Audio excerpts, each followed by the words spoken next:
Njenge-traditional leaders court kulamacala esiwakhangelayo then bese kusiba lamacala esingakhangeli. Amacala kakhulu esiwakhangelayo sikhangele amacala abephathanelene lokuhlalisana kwabantu. Abantu baxabana emakhaya. Yiyo amacala esiwakhangela kakhulu bana abantu sibahlalise kuhle bebengahlali bexabana. Yizo izinto esizikhangela kakhulu kubana kumele kube lokuthula phakathi kwabantu. Besilesifiso from 2 years back ukuthi ngasizuza ukuthi phakathi kwenkundla kaMdisa or eka chief kube labantu abangumama abangancedisana lalabo bantu bebe ngama assessors. 3 indlela esifunda ngayo sikhangela ngayo ukuqhakatheka komuntu ongumama laye ukuthi abe lelungelo lakhe lokuthi akhulume khululekile lapho esephakathi kwecourt kumbe esethonisiswa. Kube labantu abangumama laba ababe ku front lapha ukuthi la engiyazizwe sesaba imibuzo abeyibuzwa ebona kulabantu abangumama phambili ngale kuyamnika indlela yokuthi abe lephawe ukuthi kube lula ukuthi akufakaze konke ngendlela kumbe uyabe hlukunyezwe kubi ngubaba kumbe uyabe hlukunyezwe kubi esigabeni wagcina sefikiswe enkundleni kaMdisa.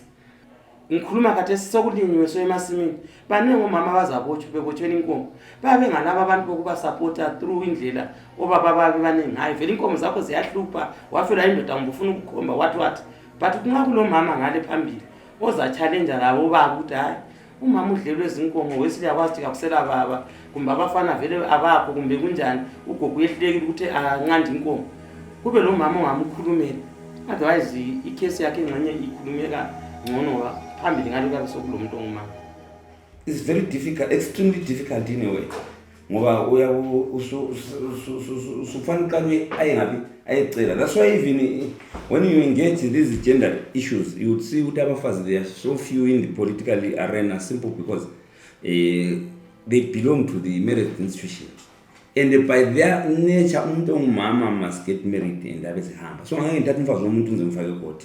Uchief Ndube ngisefela busi ensiza kuwadi 2 indawo engikiyo kodwa ngikhangele amawadi ayi4 but ukuba ngumama kwami kwavela wangeza ngafaka lama abanye umama ukuthi kube lula la kimi. Siyayibona iculture into zijikile vele yekho ubona lakho sekulamakhosi angomama futhi kanti vele lapha singabuyela kulabo abanye abathi isiko ayalivumeli omama enkundleni kanti amacala ngabo bani vele into yokuqala into omele uzibuze yona ngoba babodwa yena abamangalelanayo asibo baba bodwa umama ukhona phakathi yena umama umelwe ngubani into yokuqala kumele ukuthi bayicabange kakhulu.